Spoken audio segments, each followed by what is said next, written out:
क्या एक मरी हुई माँ की गलती डाल देगी उसकी बेटी को मुसीबत में? आखिर कौन है वो रिश्तेदार जिसने अनिका को ठहराया झूठा?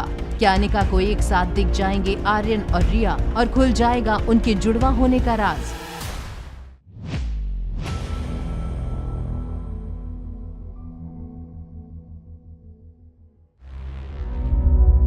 बलबीर सर की बातों से अनिका के मन में सवालों का एक तूफान उठते जा रहा था। वो जब तक पूछती कि कौन दोनों बच्चे, उससे पहले ही बलबीर सर अखाड़े की तरफ निकल गए।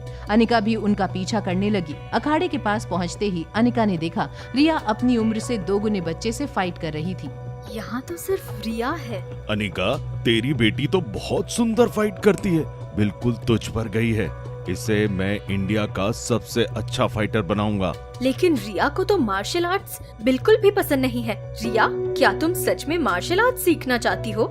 यस मम्मा। ठीक है सर, अगर खुद कह रही है कि इसे इंटरेस्ट है तो मुझे कोई प्रॉब्लम नहीं है। इसको मैं कल से ले आती हूँ ट्रेनिंग के लिए। अनिका आर्यन को रिया समझकर उसके साथ निकल गई। वहाँ खड़े बलबीर सर को समझ नहीं आ रहा था कि वो अनिका को कैसे रोके कि तभी रिया वॉशरूम से बाहर आई और उसने बलबीर सर को परेशान देखा। रिया कुछ कहती इससे पहले ही उसके फोन पर आर्यन का मैसेज आया। मॉम मुझे रिया समझकर साथ ले जा रही है। थोड़ी देर में डैड तुम्हें लेने आएंगे। बलबीर सर, टेंशन की कोई बात नहीं है। Everything is under control. Riya excited थी क्योंकि आज उसे अपने डैड से मिलने का मौका फिर से मिल गया था।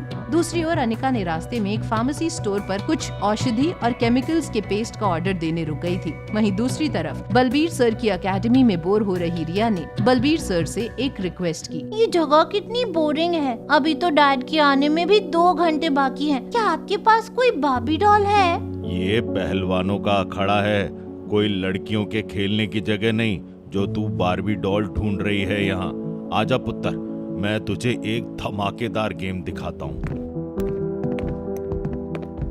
स्टॉप एवरीवन, आज हम एक नॉकआउट फाइट खेलेंगे।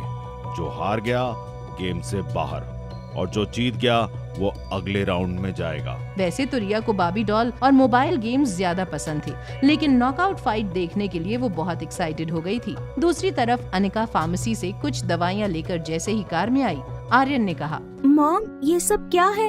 ये दवाइयाँ किसके लिए हैं? तुम्हारी बड़ी नानी के लिए। तो क्या इस दवा को खाने से ब्लाइंड पर्सन फिर से देखने लगते हैं? नहीं रिया, बट तुम्हारी बड़ी नानी की आंखों की रोशनी कमजोर और स्ट्रेस की वजह से गई है। उनकी ऑप्टिकल नर्व डैमेज हुई है और अगर हम उनकी ऑप्टिकल नर्व को फिर से मजबूत कर देंगे तो हो सकता है वो फिर से देखने लगे। अनिका की बातें सुनकर आर्यन प्राउड फील कर रहा था। दोनों वहाँ से मल्होत्रा मैंशन के लिए निकल गए तो दूसरी ओर रिया को फाइट देखने में गजब का मजा आ रहा था। वो हर एक पंच, हर एक डक, हर एक फाइट को एंजॉय कर रही थी। Yes, he is my favourite. एक और पंच। वो देखो बलबीर सर, वो फाइटर कितना पावरफुल लग रहा है। उसके बाइसेप्स तो बिल्कुल मेरे फेवरेट सुपर हीरो जैसे हैं। रोहित आर्यन को रिसीव करने के लिए पहुंचा तो वो खुश था क्योंकि आज वो अपने बेटे को एक फाइटर की तरह देखने वाला था। लेकिन आर्यन को एक पिंक फ्रॉक में देखकर उसके सारे सपने जैसे बिखर गए हों। वहीं दूसरी तरफ मल्होत्रा मैंशन में अंजलि मामी के साथ शीला मासी भी अनिका का बेसब्री से इंतजार कर रही थी। अनिका के मैंशन में घुसते ही, क्यों आई हो यहाँ? इसकी माँ ने हमें कम परेशान किया था कि अब ये भी आ गई।